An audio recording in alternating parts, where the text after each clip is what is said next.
পীরের হাতে বায়াত গ্রহণ করার পর আমিত্ব থাকে না। আমি অনুরোধ করব, আমিত্ব যাদের আছে তারা পীরের কাছে বায়াত হয়ে লাভ নাই। যাদের আমিত্ব দূর করতে পারবেন, যাদের অহংকার দূর করতে পারবেন, তারা পীরের কাছে বায়াত গ্রহণ করবেন। যাদের ভিতরে এলেমের ফখর আছে, যাদের ভিতরে অর্থের ফখর আছে, যাদের ভিতরে নিজের গৌরব আছে, তারা পীরের কাছে বায়াত না হয় উত্তম আমি মনে করি। জোরে বলেন ঠিক কিনা? সারেন্ডার করা, আত্মসমর্পণ করা। যেমন ধৌতকারীর হাতে মুর্দা থাকে, দৌতকারীর হাতে মুর্দা থাকে, যেমন মুর্দার ক্ষমতা নাই কোথায় ময়লা আছে, কোথায় ডলতে হবে, কোথায় পরিষ্কার করতে হবে, এটা যেমন ধৌতমুখ মুর্দা বলতে পারে না, তদ্রূপ আপন পীরের কাছে বায়াত গ্রহণ করার পর আপনার ভালো মন্দ আপনার পীর দেখবে। আপনার আল্লাহ রাসূলের কাছে সুপারিশ আমার পীর কেবলা যান।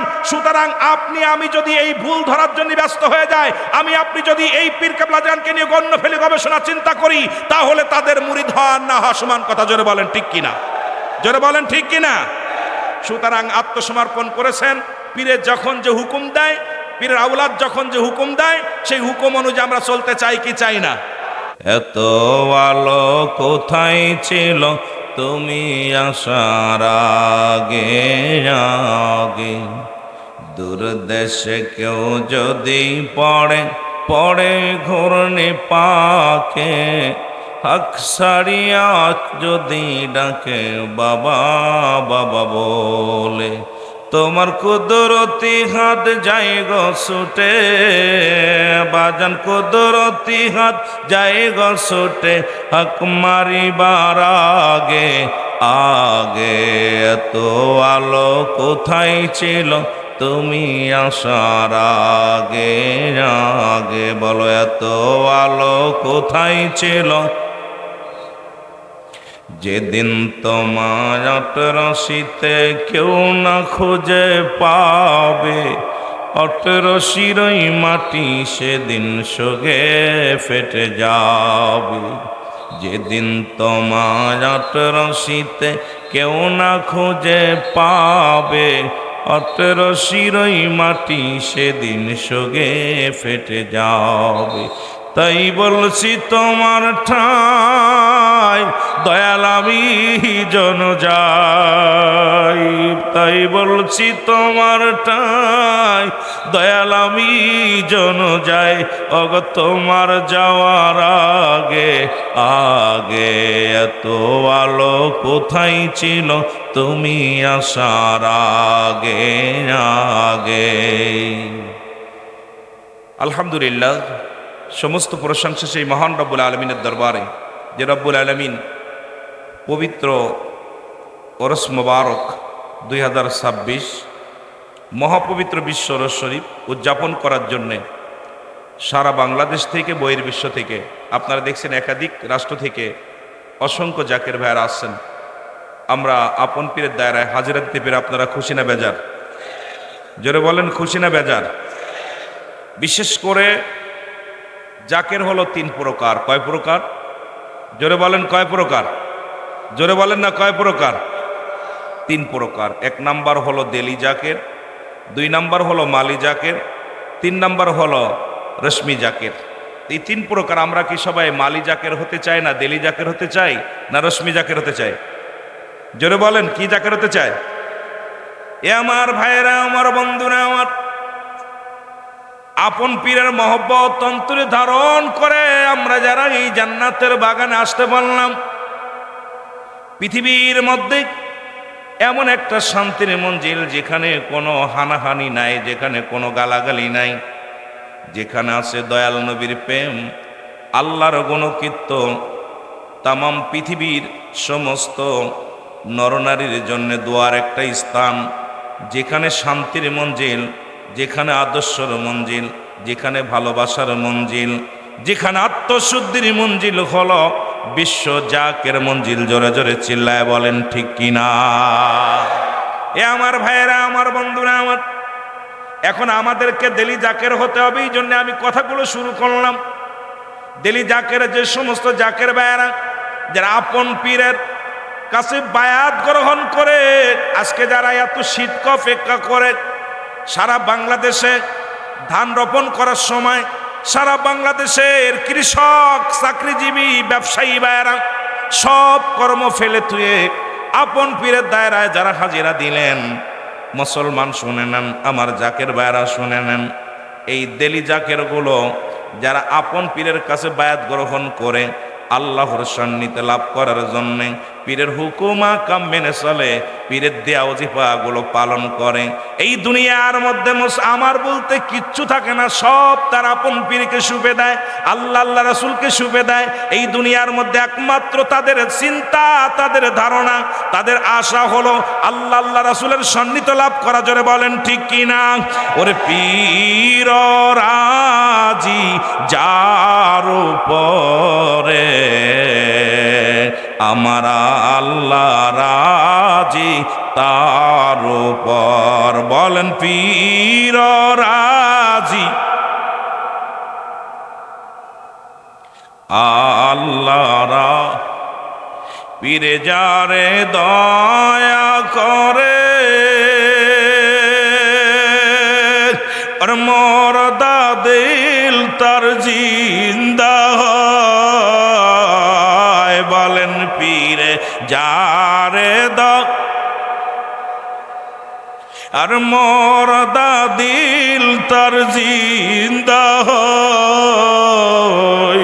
আরে অকুল দরিয়ার মাঝে ডোবা নৌকা বেসে যায়। বলেন অকুল দরিয়ার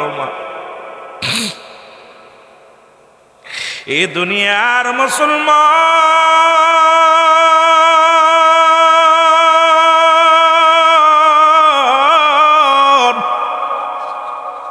সংক্ষিপ্ত আকারে কিছু উদাহরণ দিয়ে যায়, তিনটা বিষয়ের উপরে তারপর আলোচনা। 2 নাম্বার হলো মালি জাকের, যারা আপন পীরের কাছে বায়াত গ্রহণ করে, আত্মিকভাবে অনেক খেদমত করে, কিন্তু ওজিফা কালামের মধ্যে মুসলমান যত পীরের দেওয়া ওজিফাগুলো আছে ত্রুটি থেকে যায়, ঠিকমতো তারা পালন করে না। কিন্তু আত্মিক খেদমতটা বেশি বেশি করে তারা জানমাল কোরবানি করে, কিন্তু মুসলমান আমলের বিষয়ে একটু ত্রুটি থেকে যায়, যেগুলো আমার বাবা জানে। এই জন্য 3 শ্রেণী জাকের মুসলমান শুনে নেন। 1 নাম্বারই হলো দেলি মুরিদ, 2 নাম্বার হলো মালি মুরিদ, 3 নাম্বার হলো রেশমি মুরিদ। মুসলমান বাবারা আমার জাকের ভাইরা অনেকে আছেন আত্মিক খেদমত করেন কিন্তু ওজিফাগুলো করেন না। আমি অনুরোধ করব আপনারা এই আত্মিক খেদমতের পাশাপাশি আপনাদের এই দুনিয়ার মধ্যে শরিয়াত তরিকত হাকিকতের বিধান মেনে আপনাদের আল্লাহ আল্লাহ রাসূলকে সন্তুষ্ট করার জন্যে, আপন পীরকে সন্তুষ্ট করার জন্যে আপনাদের পীরের হুকুমগুলো, পীর দেওয়া যে ওজিফাগুলো পালন করার দরকার আছে কি না? আরো জোরে বলেন আছে কি না? সুতরাং এই সমস্ত মুরিদানদের যারা আত্মিক খেদমতটার প্রতি গুরুত্ব দেয় বেশি, মুসলমান কিন্তু পীরের হুকুমগুলো ওজিফাগুলোর প্রতি গুরুত্ব একটু কম, কিন্তু আত্মিক খেদমত বেশি দেয়, এদেরকে বলা হয় মুসলমান মালি মুরিদ। আর হলো রেশমি মুরিদ, যারা দুনিয়ার মধ্যে এই সমস্ত মুরিদ হলো তারা চিন্তা করে মুরিদ দেখতে হতেই হবে, যেহেতু উলামা ইকরাম আলোচনা করে মুরিদ হওয়া লাগবে, এই চিন্তা ধারণা করে মুরিদ হয়, কিন্তু মুরিদের কাছে আসা গুরুত্ব মনে করে না।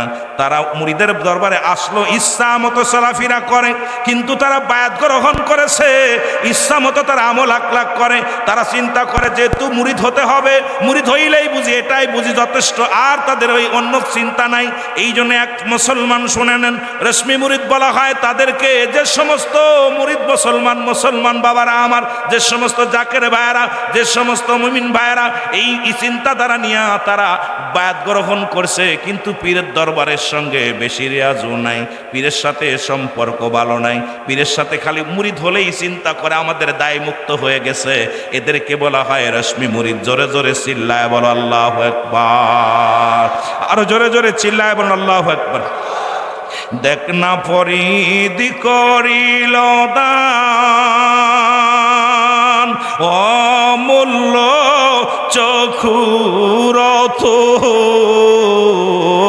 বলেন দেখ না ফরিদ করিল দান অমূল্য চক্ষুরথ, আর ইব্রাহিম ছাড়িয়া দিল মহামূল্য সিংহাসন। বলেন ইব্রাহিম মহামূল্য সিং এ দুনিয়ার মুসলমান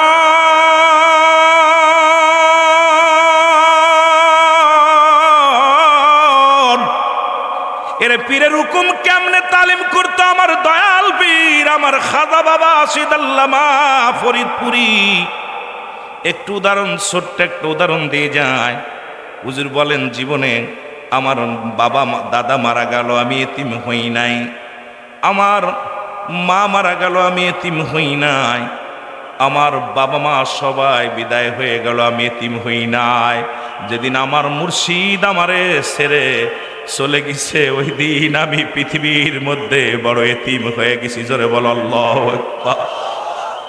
হুজুর বললেন বাবা আমি গভীর অনেক লম্বা আলোচনা, যেহেতু ওদিকে যেতে পারবো না, ছোট্ট একটু কথা আমি বলে যাই।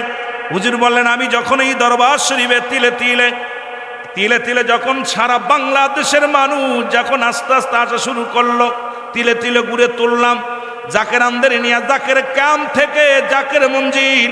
ও আমার ভাইয়েরা, আমার বন্ধুরা, আমার কেবলাজান বললেন হঠাৎ একদিন একটা টেলিগ্রাফ আসলো। এই টেলিগ্রাফটা হলো আমার মুর্শিদ দুনিয়া থেকে বিদায় হয়ে গেছে। আমার দয়াল বাবা জান বললেন বাবা সেদিন ওই টেলিগ্রাফটা পাইয়া পৃথিবীর মধ্যে আমার মাথার উপরে থেকে মনে হলো আমার ছাদ সরে গেছে, আমার উপরে যেন আসমানটা ভেঙে পড়েছে। যখন আপন পীর দুনিয়া থেকে বিদায় নিয়ে চলে গেছে, জোরে জোরে চিল্লায় বল আল্লাহু আকবার। এ আমার ভাইয়েরা, আমার বন্ধুরা, আমি এই পীরের আমার পীরের দাফন সম্পূর্ণ হলো। 40টা দিন কেটে গেলেন। 40টা দিন আমার পীর কেবলা যান একটু দানা পানি সামান্য একটু বাঁচার জন্য যেটুকু প্রয়োজন খানা ছেড়ে দিলেন, শুধু একটু পানি খায়, কিছু ফলমূল খায়। এই খেয়ে 40টা দিন না খেয়ে কাটাইলেন। পীরকে কত ভালোবাসে, 40টা দিন কাটাইলেন আমার দয়াল বাবা যান। এরপরে যখন আমার পীরে হুজুর বলেন আমার পীরের 40 পালন করার জন্যে যখন আমি এনায়েতপুরে যাব, নৌকার মধ্যে উঠলাম। ওটা পর হঠাৎ আমি বেহুশ হয়ে গেলাম। এরপরে আমার দাদু, তোমার দাদু পীর আমার পীর কেবলা যান আমার মাথায় হাত বোলাইয়া দে বলতেছে বাবা তুমি তোমার নিজেকে না খেয়ে শেষ করে দাও। কারণ বাবা তুমি কি নিজেকে শেষ করে দিতে চাও? তোমার লক্ষ্য তুমি যদি শেষ হয়ে যাও, এই লক্ষ লক্ষ কোটি কোটি জাকেরানদেরকে দেখবে। আমার পীর বললেন বাবা আমার পীরের হুকুম নিয়ে হুজুর আপনাদের দায়িত্ব। যখন আমাকে বললেন বাবা লক্ষ লক্ষ জাকেরানদেরকে দেখবে, আপনাকে খাইতে হবে। এই 40টা দিন আমি অনাহারে ছিলাম, 40টা দিন আমি খাই নাই। এরপরে আমার পীরের হুকুম নিয়ে কিছু কিছু খাইতে লাগলাম শুধু আপনাদের জন্য। তামাম পৃথিবীর মধ্যে, তামাম বাংলাদেশের মধ্যে, তামাম জাহানের মধ্যে জাকের ভাইরা যে যেখানে আসেন আমার পীর বলতেন বাবা যতক্ষণ পর্যন্ত আপনাদের নালিশ আমি আল্লাহর দরবারে পৌঁছাতে না পারি ততক্ষণ পর্যন্ত আমি খানা খাই না। সুতরাং এমন পীরের কাছে যারা বায়াত গ্রহণ করেছেন, আমার পীর যেমন তার পীরকে ভালোবাসছে, সে জীবনটা ভরে সারা জীবন তার মুর্শিদের জন্য কেঁদে গেছেন, আপনাদের জন্য কেঁদে গেছে। আমরা যারা বায়াত গ্রহণ করেছি আমাদের এদিক ওদিক তাকানোর সময় নাই। আপন পীরকে খুশি করার জন্যে, আপন পীরকে রাজি করার জন্যে আমরা আমার পীরের ওজিফা অনুযায়ী, আমার পীরের নির্দেশ অনুযায়ী আমরা চলতে চাই কি চাই না? সবাইকে অনুরোধ করব, বিশেষ করে অনুরোধ করব সকলের কাছে যে এই পীর আমার পীর কেবলা জান শরিয়াত, তরিকত, হাকিকত, মারিফাত 4টা প্ল্যাটফর্মে শিক্ষা দিচ্ছেন। সুতরাং এক একটা বিষয় নিয়ে বিস্তারিত আলোচনা করতে গেলে ঘন্টার পর ঘন্টা সময় লাগবে। অসংখ্য ওলামা একরাম আমরা যারা এসেছি অনুরোধ করব পীরের হাতে বায়াত গ্রহণ করার পর আমিত্ব থাকে না। আমি অনুরোধ করব আমিত্ব যাদের আছে তারা পীরের কাছে বায়াত হয়ে লাভ নাই। যাদের আমিত্ব দূর করতে পারবেন, যাদের অহংকার দূর করতে পারবেন তারা পীরের কাছে বায়াত গ্রহণ করবেন। যাদের ভিতরে এলেমের ফকর আছে, যাদের ভিতরে অর্থের ফকর আছে, যাদের ভিতরে নিজের গৌরব আছে, তারা পীরের কাছে বায়াত না হয় উত্তম আমি মনে করি। জোরে বলেন ঠিক কিনা? সারেন্ডার করা, আত্মসমর্পণ করা। যেমন ধৌতকারীর হাতে মুর্দা থাকে, ধৌতকারীর হাতে মুর্দা থাকে, যেমন মুর্দার ক্ষমতা নাই, কোথায় ময়লা আছে, কোথায় ডলতে হবে, কোথায় পরিষ্কার করতে হবে, এটা যেমন ধৌত মুখ মুর্দা বলতে পারে না, তদ্রূপ আপন পীরের কাছে বায়াত গ্রহণ করার পর আপনার ভালো মন্দ আপনার পীর দেখবে। আপনার আল্লাহ রাসূলের কাছে সুপারিশে আমার পীর কেবলা যান। সুতরাং আপনি আমি যদি এই ভুল ধরার জন্য ব্যস্ত হয়ে যায়, আমি আপনি যদি এই পীর কেবলা জানকে নিয়ে গণ্য ফেলে গবেষণা চিন্তা করি, তাহলে তাদের মুরিদ হওয়া না হওয়া সমান কথা। জোরে বলেন ঠিক কিনা, জোরে বলেন ঠিক কিনা। সুতরাং আত্মসমর্পণ করেছেন, পীরের যখন যে হুকুম দেয়, পীরের আওলাদ যখন যে হুকুম দেয়, সেই হুকুম অনুযায়ী আমরা চলতে চাই কি চাই না। আল্লাহ আমাদের সবার বুঝার তৌফিক দান করুক। আসসালামু আলাইকুম ওয়া রাহমাতুল্লাহি ওয়া বারাকাতুহু।